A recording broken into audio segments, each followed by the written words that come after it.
I don't know about you, but committing a mutiny always makes me thirsty. The 3 or 4 times I've mutinied, I was aching for a drink. And it wasn't just any kind of thirsty, it was the gourmet kind of, gimme a drink, man. Well, I can help myself do something about that because I'm not a Russian living over in Ukraine, or Ukrainian living over in Ukraine.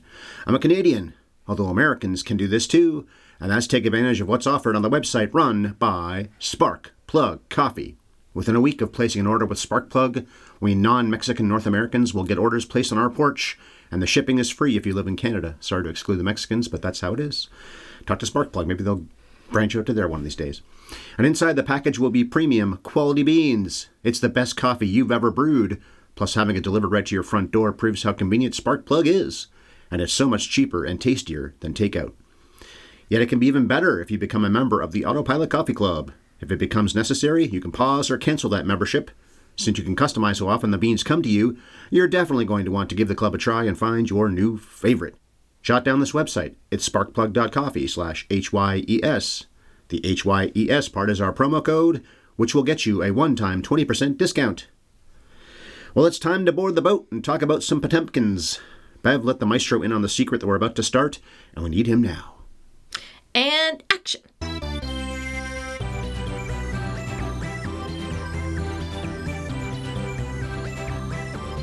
Have you ever seen Battleship Potemkin? Privyet and spasiba for lending your ears to the 664th podcast on this classic movies channel that reviews and spoils films that came out long ago. I'm the guy who's never eaten borscht, I don't think I have, and also doesn't like to nibble on wormy meat. Not usually. Ryan Ellis. And here's the lady who would shake her fist at her oppressors and then band together with the plebes. She's shaking her fist right now. My wife, Bev. That's me. The coming attractions trivia question is about Battleship Potemkin. Apparently the pronunciation can be Potemkin, but we're going to say Potemkin today. The Odessa Steps sequence in Battleship Potemkin is one of the most famous sequences in film history. But Odessa is a port city on which body of water? Is it the Black Sea? It's the Black Sea. Oh, thank God. You looked at me like you forgot to look this up. I did forget to look it up, so I was guessing? like, am I about to reveal my ignorance? You know, when you look up the movie, they talk a great deal about how it was the Black Sea and they were the Black Sea Fleet. Yeah, they do say that. Because it's based on a real event. Whew! I'm not sure. I didn't look this up. Well, I did look up Ukraine, actually, but I didn't notice if Ukraine only borders the Black Sea as far as major bodies of water. It definitely doesn't touch any of the oceans. Kyiv, the capital city, is a 5-hour drive from the coastline. So if that gives you perspective, Ukraine's a pretty big country. It should be part of Russia, man. Yeah, sorry, Vlad, it's not. Rise Up, My Brothers was released in the Soviet Union 100 years ago on Christmas Eve, 1925. Then came out over here in North America about a year later. But Bev, the movie is a century old, so please give us the skinny on Battleship Potemkin. In 1905, the crew of the Potemkin, a battleship in the Imperial Russian Navy, are underfed and disrespected by their tyrannical officers. The crew mutinies, but their leader dies in the conflict, becoming a martyr for the whole movement of beleaguered Russian citizens rising up against the Tsar. A crowd of supporters gather in Odessa to support the rebels, but they're attacked by a detachment of Cossacks who shoot indiscriminately at the crowd from the top of the Odessa Steps, causing chaos. Meanwhile, on the water, the Tsar's fleet close in on the Potemkin, who stand their ground and prepare to be outmatched, until at the last minute the fleet all raise red flags in solidarity with the mutineers. Gonna lose their jobs, aren't they? And then these people go off and... Actually, I have a what happens next we'll get to later on. So, in a nutshell, I meant to change this. This is just okay at best. Mutiny on the Potemkin. Mutiny on the Bounty. They went off to Tahiti. At least they could live in a beautiful place when they mutinied, and they were never found. The Pitcairn Island guys? Fletcher Christian and those guys. So, Mutiny on the Potemkin. Pretty weak. Okay, there's not much as far as numbers go, but let's do that. Rotten Tomatoes love this movie. The critics do on Rotten Tomatoes. 100% of them say it's good. All 50 reviews are fresh, and the average is 9.2 out of 10. 86% of audiences agree. We didn't say the guy's name yet, but Sergei Eisenstein directed this, and most of his movies have great reviews on Rotten Tomatoes. Apparently this was Chaplin and Wilder's favorite movie, so Charlie Chaplin, Billy Wilder, and also big fans of it were... sound like Yoda. Big fans of it were. I just heard a Yoda thing earlier today. Orson Welles, Michael Mann, Paul Greengrass, and Joseph Goebbels. Oh yeah, I read about the Goebbels thing. He loved the propaganda. That's why we'll get to that propaganda stuff in a minute. Sight and Sound. The voters there have loved this movie over the years. Not as much the past session, whatever it was, 2022. In 1952, the first year of the Sight and Sound list, it was 4th. It was tied for 6th 10 years later in 1962. It was third in 1972, sixth in 1982, tied for sixth in 1992, eighth in 2002, 11th in 2012, but only tied for 54th in 2022. Wow. Still, that's the worst ranking it has, and if that's where it always was, the 50s, 40s, 30s, you'd say one of the most famous, popular movies, or least respected movies in the history of film. Oh, before we get to your thoughts about it, I'm going to do this right now, because this is the awards section, but I have no other awards to talk about or any kind of that stuff. Usually we talk about Oscars here. This is before the Oscars even existed. But since we're in the awards section, I'll talk about Barry Lyndon for a second, which we reviewed last week. I didn't remember to look up the Oscar speeches for the 4 trophies it won before we did the recording, which I've been doing now for a few years, at least many months, and talking about anything relevant in their speeches. But I have since, and nothing stood out all that much in those 4 speeches, except that Ulla Brett Soderlund, who shared the costume design award with Milena Canonero. It's probably Canonero, but Canonero is better. It's funner. Well, Ulla Brett, wore a costume from the movie, Barry Lyndon, when she went up on stage. Canonero wasn't even there, and Soderlund didn't mention her in the speech either, but still, she was cute in her costume and talked about how cool it was for a little old Swede to win an Oscar. All right, then you'd never seen this movie, Battleship Potemkin, before, right? I watched it in college when I was 19 years old. Okay, so you have. I haven't seen it in a long time myself. What'd you think of it in 2025? I'm not the most enthusiastic enjoyer of the old silent films. It always feels a little like doing homework to go this far back. But I say this is by far the most watchable of all the old greats. It really evokes this time when the art form was new and exciting and changing quickly. And it is really something how much the editing style especially makes it feel modern. It mastered techniques that are still common today, so it feels really familiar. So you prefer this to the Chaplin movies even then, right? Plus, I've done a lot of Keaton the last couple of years, and we did The General way back when. There's like a short list of the silents that we've watched that I've seen through school as well. Nosferatu, you'd probably... Nosferatu, I really do like a lot. Same with Cabinet of Dr. Caligari. We've never covered that. We should. No, it's true. We haven't. And I enjoy the Chaplin movies and Harold Lloyd and Buster Keaton. This matters more, I guess? It just feels like I have to force myself to pay attention to those movies in a way that I didn't with this. This held my attention in a way that I don't think those movies do. Okay, and I know that has a lot to do with what I've been trained to pay attention to. This isn't a fault of the films. It's just more like I was born in the 70s. What do you want? I grew up watching movies and TV that looked a lot more like Battleship Potemkin than they did like The Gold Rush. And you enjoy those movies because of the charm of the performers. Not that there isn't skill that goes into the filmmaking, but if you're going to talk about influence on technique and style, this is far more important to filmmaking than the Chaplin films, which are incredibly influential when it comes to storytelling and performance. Okay. So we saw it on Canopy, which I don't know if the Americans have that. I forget if they do or not. But I think they do. I've heard people talk about it in America, I think. But anyway, so it's a library service. And I thought it looked pretty good in the sound, although I think the music score might be, when you look at where I have it listed here, music score, where is it? So under composers on the IMDb, there's 1, 2, 3, 4, 5, 6, 7, 8, including Shostakovich, 9, 10 people referenced. But I guess the actual composer back then was, I wrote this on my notes, where is it? Yakov Bliokh, B-L-I-O-K-H. All right, that's the producer. I didn't scroll down far enough. Edmund Meisel or Meisel. And he is listed in the composer credits on one of those, 8 or 10 people. But I wonder if that's a modern music score on the Canopy print, like there was on a Chaplin movie I covered. What was it? No, Keaton. A Keaton movie I covered, I think it was this year. That's on Canopy, and it looked great, but I did not like the fact that it was such a modern score. And I found something on, I think, YouTube, which had the old-fashioned score, but I'd already watched the movie. I'm not going to watch it again. But the old-fashioned scores, are they authentic? True. These movies were designed to play in theaters where there would be a live piano player in some cases, Okay, right? It was always supposed to be open to the interpretation of whoever was playing it.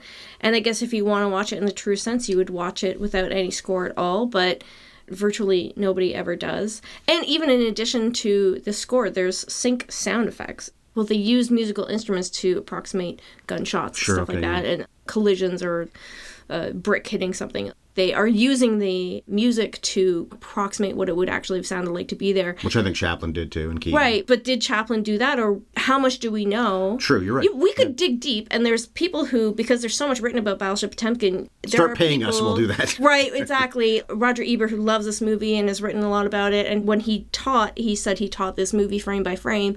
He's very informed about different music scores, and he talks in his review on his website Even though he knew the movie so well, he saw a screening of it with a band doing a live score to go along with it, which is something that you can do with the old silence, and how it brought the movie to life in this completely different way, and it felt like a brand new way of experiencing it. And it's this thing that's unique to silent films, that there's no canon when it comes to the soundtrack. There's supposed to be a soundtrack added, but it can change. It's almost like a translation. People talk about the most recent translation of Homer's Odyssey and how it brings it to life in this completely different way for English readers. That's the same with these works of art. There's always going to be these flexible, fluid interpretations. The last bit of this movie, because it basically is a 3-act movie, which I guess most movies are, but 3 different sections. It's a 5-act. There's 5 Right, they've got it listed in 5. Men and Maggots, Drama on the Deck, Dead Man Calls Out, The Odessa Staircase is what it says on the canopy print, not the Odessa Steps, and Rendezvous with the Squadron. So that's what it says on screen. I've looked online. Wikipedia doesn't list those things exactly the same, but that's what it says on screen, because I wrote them as they came up. So the 3 things are, of course, the boat when they mutiny, the middle section when we end up at the Odessa Steps, and then the very end when they're trying to get away, the guys let them pass through. In that last sequence, which I think is the worst of the 3, it's not like it's bad, but I know we said 5, but to me it's 3 sequences, really. I didn't love it, but I did think the music was intense, appropriately. By the way, I'm still looking at the IMDb list of the composers, and Dmitri Shostakovich says 1975 is when he did a score for this. So of all those people, he did one of the rescores. But I guess it's Michel who did the original one.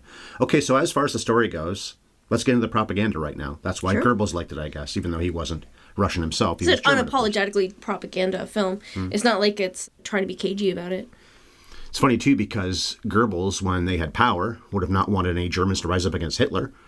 And yet they banned the film. In Hitler's Germany, I think you couldn't see Battleship Potemkin because they didn't want people to you know why he liked turn it then? communist. The propaganda guy appreciated, even if he didn't agree with his message. He was like, respect. Yeah, hats off. But don't you do this in our country. I think it was him that says something like, anybody who came to this movie with no ideology would leave feeling like a communist. I can't remember if he said communist, but like, something like that. Yeah. And he was the man behind getting Triumph of the Will made. He's not the director of Triumph of the Will, but Triumph of the Will, and I forget the name of the one about the Olympics, along with many other less famous propaganda films that were probably a pretty effective way of getting the population on their side. Propaganda is, I wouldn't say underrated tool, but it's a huge part of this. We see it in our world today in very different ways. I think that historians will look at social media, stuff like podcasts and social media personalities, as a wing of propaganda, and a very effective way of propaganda, and certainly of spreading misinformation. Yeah. But there's lots of people who will argue that the Marvel movies are an under-the-radar form of propaganda. Well, look at the way they made it text in, was it Civil War? I guess it must have been, because Tony and Steve didn't agree on how they go about their business. Mm-hmm. Steve says, look, we're superheroes. We sometimes have to mess things up in a place we don't want to. We're not trying to destroy Austria or Australia or Canada or parts of America when we battle these bad guys, but that's what happens. And Tony's saying in that movie, there needs to be a check on us. So that's propaganda, and that they're acknowledging in their own storyline. Is like a whole world where the greatest heroes and the people that we could and should put our trust in are, let's see, a billionaire arms dealer, Tony Stark, an American super soldier. Who was created for propaganda back in the 40s. Yeah. The first Avenger, the first Captain America movie is so much about propaganda. Well, you should just trust these powerful people. We'll protect you. You should just trust us. They all have your best interest in mind, and they're here to save the world, not to control it. And it's, of course, all marketed towards children. In a way, Battleship Potemkin is unique because it is overtly a propaganda film. The government made it.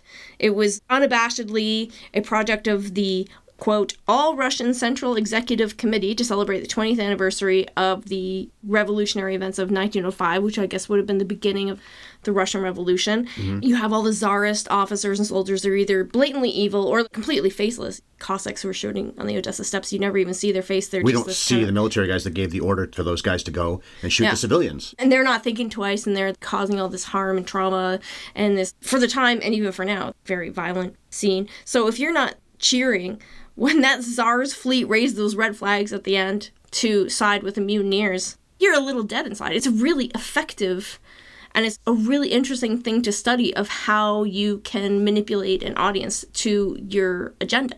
Doesn't mean it's not a great bit of filmmaking. I think it's that too. But it's an interesting angle to study it from, of how art can be very intentionally effective at changing people's minds and hearts. So I actually highlighted some quotes, and I'll go through them right now because it plays off what you're talking about. So in Men and Maggots, you get the conversation the two guys are having, support the workers. So there's that, which is communistic, I guess. It's also just human. And in the second sequence, what's his name again? Vakulinchuk?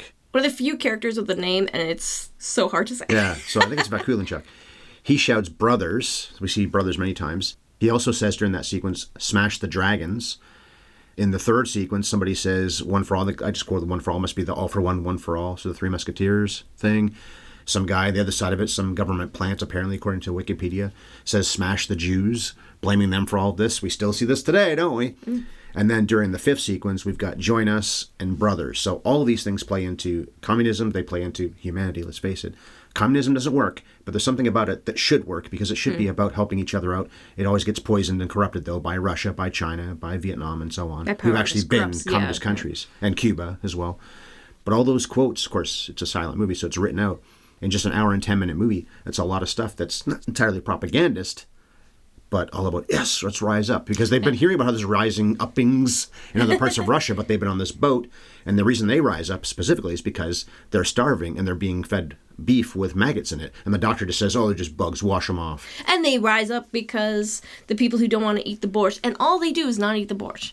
Yeah, they make do with something else. And a spoonful of borscht is what's on Vakulinchuk's, not grave, he's laying there under a tent in Odessa, but it does say for a spoonful of borscht, meaning that's why he died, just for that. Because they didn't want to eat the food, they were singled out by the officers who were going to execute them for this act of rebellion. This rebellion that was just, I don't want to eat that. They could just said, then starve, guys. Okay, fine, don't eat it. No, but they had to make an example out of them. It's tyranny, and it's a very extreme version of control.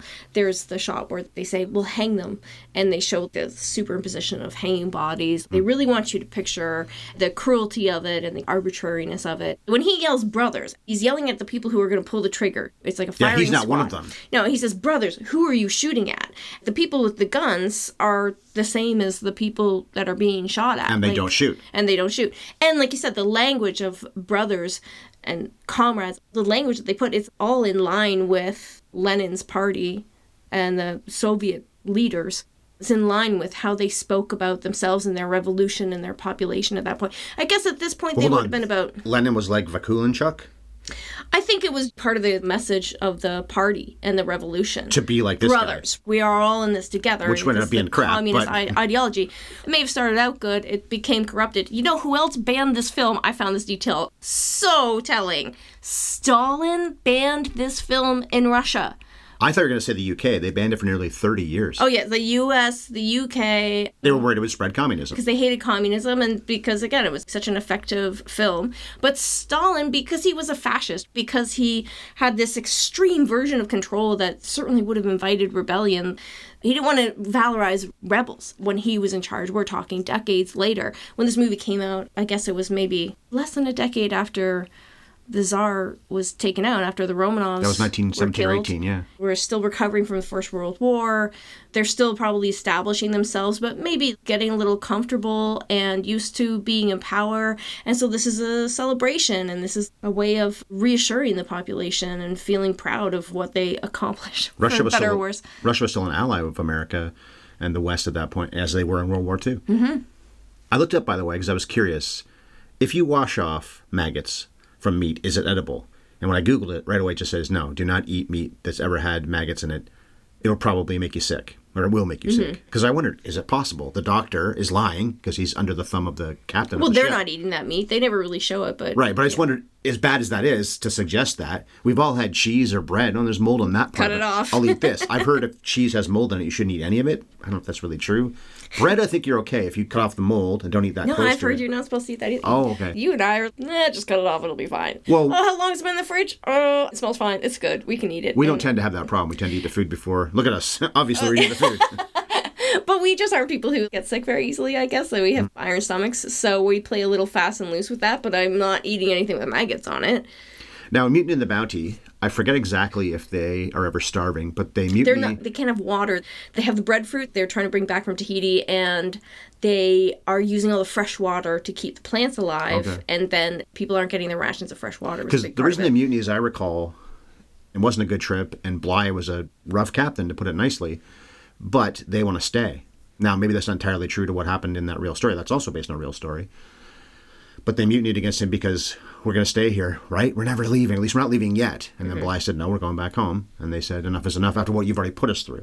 So we don't see anything like that in this movie. This tells a very complete story, though, for an hour and 10-minute movie. I've only got credits for 3 actors we'll talk about in a few minutes, but there's a lot of actors in this I could talk about. They didn't do anything I recognize anyway. There's only one character where you would recall his name at all, but there's this really generic wash of who these people are. So it's more of like a feeling of a group of people. There's no personal stories. Most movies would put a family in there and they go to the Odessa Steps. They see somebody they care about die. No, there's none of that. Everybody's nameless. The closest to a family is the woman in the baby carriage, and the most famous part of this entire movie. There's the old woman carrying her dead child. But the baby carriage. Oh, famously, of course, yeah. Which, of course, De Palma redid in The Untouchables and made it even better, because that's not necessarily something that Eisenstein was dwelling on in this. It's an important sequence. I forgot how it went down in this, because in The Untouchables, spoiler alert, spoiler alert, spoiler alert, they saved the baby. But in this, it isn't clear, I think that baby died.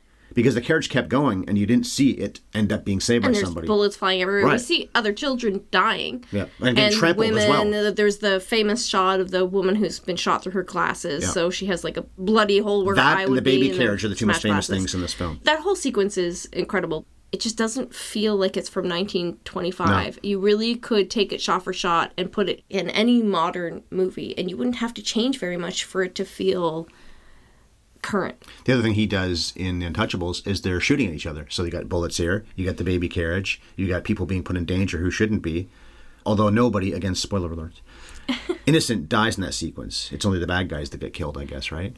I'm the person who's never seen the movie who's going to get all spoiled. I'm asking for me, myself. Whatever, I think that's true. But in this, the whole point is you're going to get quashed because you have joined in this ship coming in. I guess they must know. They obviously do. The Potemkin is there. Just the cruelty of it, that they just come in and start arbitrarily shooting everybody there. They don't know what they're there for. They don't care.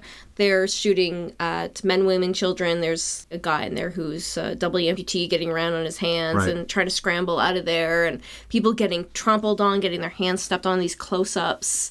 It's really visceral and effective. The one that's dwelled on the most, because we don't know what happened to that baby for sure, is the young boy.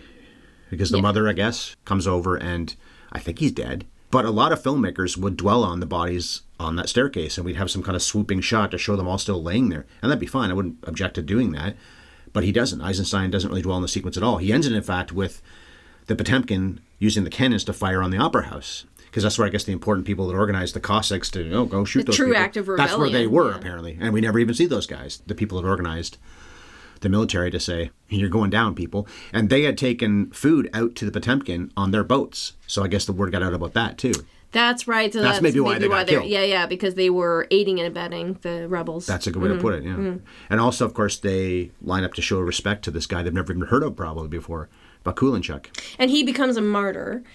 And I think another thing it illustrates is how much all of the people of Odessa were behind the cause of the rebels. And if you're going to historically think about the Russian Revolution around the same time as the First World War, trouble was obviously brewing long before that, and the population was very, very sympathetic to that. It's also interesting that this is a movie that is set entirely in Ukraine, but Ukraine was just part of Russia. Now, of course, they're not. And for 89 when they fell, or 91 when Russia fell? I think that's when Ukraine became its own country, along with a lot of other places that had been part of Russia. I'm definitely going to get my details wrong, but as I understand it, Ukraine and all of those satellite parts of the USSR, it's not like they were treated the same as Russians were. Good question. I think Probably Ukraine was part of Russia the way Puerto Rico is part of America. Okay. I'm sure it's not a perfect comparison, but part of the reason why Ukraine wanted out is because they were their stepchild. We watched Chernobyl. Part of the reason that a dangerous power plant would have been put in Ukraine is because they just valued Ukrainians less than Russians. They would be more likely to put it there. They were mistreated compared to Moscovians. I don't think they necessarily even call it Ukraine in the titles. Maybe they wouldn't, because there was no Ukraine. But that's Odessa was part of Russia as far as they were concerned. But we just, that's true, isn't it? Yeah, you wouldn't say, this takes place in Ontario. You'd say it takes place in Canada. Mm-hmm. I don't think that Eisenstein made this movie for only Russians to see. I'm sure he didn't.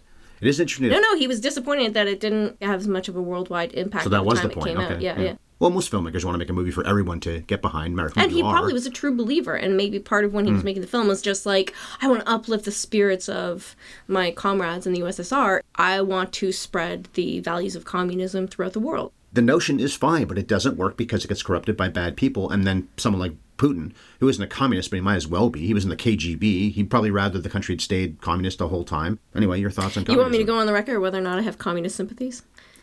Well, maybe you're like me. Maybe you understand why people I don't like consider myself like a socialist in a way. I always joke with my friends I'm a pinko commie because I definitely am on the far left.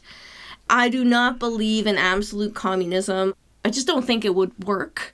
And it hasn't worked ever in history. There's no perfect commune. Always there's power, and power corrupts. You kind of have to allow greedy, unscrupulous Machiavellian people to be a little bit greedy and unscrupulous and Machiavellian and get away with it. But what we have right now is so vastly unequal and harmful to our souls and our well-being. Oh, capitalism. Yeah. Capitalism is so extreme right now. Unfettered capitalism. Yeah, and it just keeps getting worse. Vulture We've seen capitalism. it in our lifetime. There absolutely needs to be a check on it. How is that going to happen? I'm not a fan of the idea of a revolution either, because I feel like that's just going to hurt everybody too. Some people voted in the American election for Trump to blow it up, which they probably are happy he's doing right now. But this is what you get when that happens. You can't just blow something up. You have to fix something slowly but surely. This is not a fast process unless you want it to go to hell, which is what America's seeing right now. So those who regret their vote, I don't have much sympathy for them. I think a lot of people, though, are still happy with what he's doing because they wanted this to happen. Even people that probably would normally vote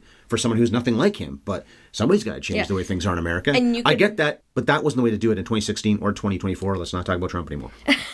And you can have a charismatic leader like Lenin, who was the symbol of the revolution. It seems to me like he was a true believer. Even if he was the perfect communist that was trying to make a perfect utopic communistic society, he's ultimately going to be replaced by somebody, and how many Stalins are lying in wait to come and completely corrupt it. Sure. Corruption is inevitable, no matter what the system is. Yeah, China's making it work against the odds, except they're not really communists. Look how profitable they are. They make so much money. They're the second biggest economy in the world after America. And I think that's only fairly recently that they were. I think somebody else was number 2 not that long ago. I'm not sure who it was. But I don't think China's been number 2 for decades. It's a dictatorship Maybe for at a couple this point. decades. And if you dig deep into how the different populations in China are treated, there is some pretty scary stuff that's going to come to light one day. Well, it has come to light, but nobody wants to talk about it because everybody's just too sensitive and afraid. The one way to blowback. take down a dictator like Xi is right now, or the way Putin's acting, is a revolution like this. And everybody's got to, not every single person, but most people have to be on board or it's not going to work. But most revolutions make life worse for the population. True. We've really gotten into politics here, and I feel like I'm Well, I way knew we out of my would. depth. Well, I knew we would. The real Potemkin apparently was called the Prince Tavricheski, and I believe that's in the titles at one point of the film too, that sailed to Romania when all this was over. And I guess they were allowed to go through by the other ships. So that is a tension-building sequence, and it is fairly exciting, but I do think it's the least, not important, it needs to be there, but I didn't care as much about that. What did you think? So well, if you were Russian, though... But break into 3 parts. Yeah. The opening of the boat, Yeah. everything in Odessa on mainland, and then mostly mainland. We see the boat and they go out to the boat. Yeah, you have all these things But that then the end. stoke your sense of injustice and anger. And then the end being that everybody lets the ship through because all of Russia is feeling the same things that they're feeling. And then this great brotherhood unites. They would consider it justice. I would consider it justice. And if this film is supposed to be taken as truth, I would consider what they did justice. They get away. They get to go to Romania and, I guess, live their lives. I find that part of the movie pretty moving. And imagine It's that moving. was your country and that you had just survived a revolution and that you have this patriotism and this pride in a country that is trying to make their own way and do something that's brand new for them. Revolution's only going to succeed if you have this unified feeling amongst your people. So that raising of the red flag, which when the film showed in Russia, Eisenstein painted each of those frames. Yeah, because it is a black and white movie, except for that one Yeah. or 2 times we see the red flag. They painted each frame of the film. That's why it looks pretty sloppy because it was hand painted. But what a great effect to show to the audiences, and people cheered. There was this great feeling, this great communion with those soldiers experiencing that and this pride in the revolution that they took part in. I just think it's the least impressive part of the movie because the middle sequence, Oh, it's one of those movies where that's the best thing in the whole film and the most famous thing in the whole film. Stylistically, of course. Yeah. It's But the mutiny is also pretty well done and pretty impressive filmmaking. So because it's a short film, I do find the mutiny drags. There's a point where it's like, I get it. They're all on the deck. They've been on the deck. Let's move on. What's going to happen next? Here's a reasonably good question for you. And of course, this is based on reality, so maybe I could look this up, but I'm not going to right now. The boat was docked for at least a few days, maybe longer. The word must have gotten out these guys mutinied, because for one thing, when they came to shore, the captain, who's dead, should have been saying to whoever's in that area, we're coming to shore to get supplies, what have you. Anyway, the point being, my question being, why didn't the authorities do something about these guys and hang them already? Because if they were ever captured, they would hang. Vakulinchuk I guess is they dead, were just getting around to it. So that's what happens when the fleet comes to get them. That's the okay, there you go. Yeah. But they could have gone with soldiers, those Cossacks, for example, who never get anywhere near the boat, as far as we can tell. Of course, they're being fired on. Maybe that's why they didn't try to go after them. Maybe it's just a matter if it was 1905, things moved slower. Okay. Communication wasn't as efficient. So I'll just highlight 3 actors, the top 3 billed actors, because even they don't really have much to reference as far as other movies that I recognized. But Alexander Antonov does play Vakulinchuk. I hope I'm saying that right. This was just his 3rd movie. He made nearly 50 others I didn't recognize. Vladimir Barsky, so Bar, S-K-I-Y, is Commander Golikov. This was his debut, and he only made a few other films. He directed more than a dozen, though. And Grigory Alexandrov is the chief officer. He was in Eisenstein's Strike. I believe that's also in Canopy. I think that's how I saw it a few years ago. And he directed a lot more than he acted. So these guys, the actors, got into directing as much as ever acting. So Eisenstein also directed Ivan the Terrible Parts 1 and 2, which I believe made previous Sight and Sound lists. And after the Sight and Sound list came out in 2022, I made a point of seeing everything that's ever been on any of the lists ever. And I believe both of those were, at least one of them was. Strike, I just said, and Alexander Nevsky, which I think was also on the Sight and Sound list. I believe so. The writer was Nina Agadzhnova. Agadzhnova, maybe? I'm saying that wrong, I'm sure. A-G-A-D-Z Hanova. Eisenstein and several others did uncredited rewrites. And the producer, I said his name wrong earlier. He's not the composer. He's the producer, Yakov Blyok or Blyok, whatever. He directed a film and was production manager on one other, but that's it. Just 2 other credits in his entire resume. The movie's 1:3:3:1, of course, being this old. It wouldn't be widescreen. It's black and white. We saw it on Canopy, and I think it looked pretty good for its age. Yeah, the print actually looks pretty incredible. Pretty clear. Either they've taken good care of it, or more likely it's just had tons of restorations over the years, because it's just considered such a heralded classic. Yeah, and the score that we heard was definitely one of the newer ones. There's so many versions, but we definitely heard one of the newer ones. Cinematographer Edouard Tisse, whatever, Tisse. He shot Ivan the Terrible Part 1, Strike, October, another Eisenstein movie, I believe, and Alexander Nevsky. I mentioned Meisel as the cutter. He only did a few other films. Not the cutter, the musician, the composer. I can't get this guy's credit right. He was the composer, Ryan. That's what he was. But the editor was Eisenstein himself. He cut 4 or 5 of his own films, and he also cut Dr. Mabuse, I never know how you say that properly, for Fritz Lang. Probably this film's greatest legacy was its contribution to the craft of editing. Anyone who's ever taken an entry-level film studies class has learned about Battleship Potemkin. When you measure this up against most of the silent greats, the editing in this is really fast-paced, and the style is not that far from most modern films, especially action editing. And beyond just the style and the pacing, the Soviet filmmakers were innovators in juxtaposition. They understood that if you cut from a close-up of a pig to a close-up of a banker, the audience will associate the two, either consciously or subconsciously. And if you were to cut from, say, the close-up of maggots falling off a piece of rotting meat to a shot of officers falling from a battleship, the audience will understand the association. They're the parasites, they're the maggots. So montage editing is one of the things that was actually novel about the art of filmmaking itself. This was something that made this new art form unique and a useful tool to manipulate audiences, and just one of the things that must have been really exciting back then, that they could play with these tools that literally never existed before. The oldest film we've ever covered, also a propaganda film, Birth of a Nation. Influenced filmmaking forever. Influenced not just filmmaking, but is responsible for the resurgence of the KKK. You know, it was a very effective propaganda tool, but also, really influential film, and one of the first, editing, what they consider blockbuster feature-length films. So when this movie came out 8 years later, that is 0 time passing. So everything that people were doing now, they really could experiment, and they really could just create this thing out of nothing. And Eisenstein was such a great innovator like that. Great filmmaker. Glad we finally covered one of his movies. What happens next? I guess to go back in the open sea and starve to death after all. They didn't pack that much food on the boat from the civilians in Odessa, and I don't know if they can trust going back to any part of civilization. They went to Romania, I guess that's the reality, but I like to have a little bit of fun with this and not necessarily based on reality. They might want to go down to that island the mutineers settled on in Mutiny on the Bounty. Pitcairn Island. But that's a long way. They're not going that far. And the ship isn't exactly in tip-top shape. Already we knew that. Even if they had food, not the best boat you could possibly be on. Okay, then last thoughts on Battleship Potemkin, a great Russian film. So while chances are good that if you, the listener, ever watched this film, you probably watched it as part of a class, right? Mm. Other than Ryan, he might be the one exception. But I bet that for people who do get really fired up about silent cinema in the early days of movies, this is such a fantastic entry point. We'll never be able to transport ourselves 100 years back in time to a place where this was actually groundbreaking, but of all the silent classics that we've watched, this is on a short list of films that actually got under my skin and made me feel awe for those pioneers. Okay. I'm actually going to mention the actors in the Odessa stuff because I do like that best in the whole film. So it's Nina Poltavtseva. You did this to yourself. She's a woman with Prince Nej, but the picture shows the glasses and the blood in her face, so I know that's her. The woman carrying the wounded boy, Prokorenko, just that's the only credit there, that person's name. A, as an A period, Glauberman is the wounded boy, and the woman with the baby carriage, Beatrice Vitoldi. I didn't look up any of their credits, but their names at least get referenced at the end of the show here. My last thoughts. Well, the Odessa Steps sequence is incredible and influential and all that, especially for 100 years ago. Any editor should study it, and so should any film fan. The story in the Potemkin is effective too, but the last act I didn't like as much.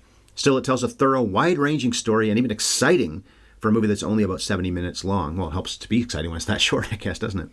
And the film has real-world ramifications, considering Russia's invasion of Ukraine a couple years ago.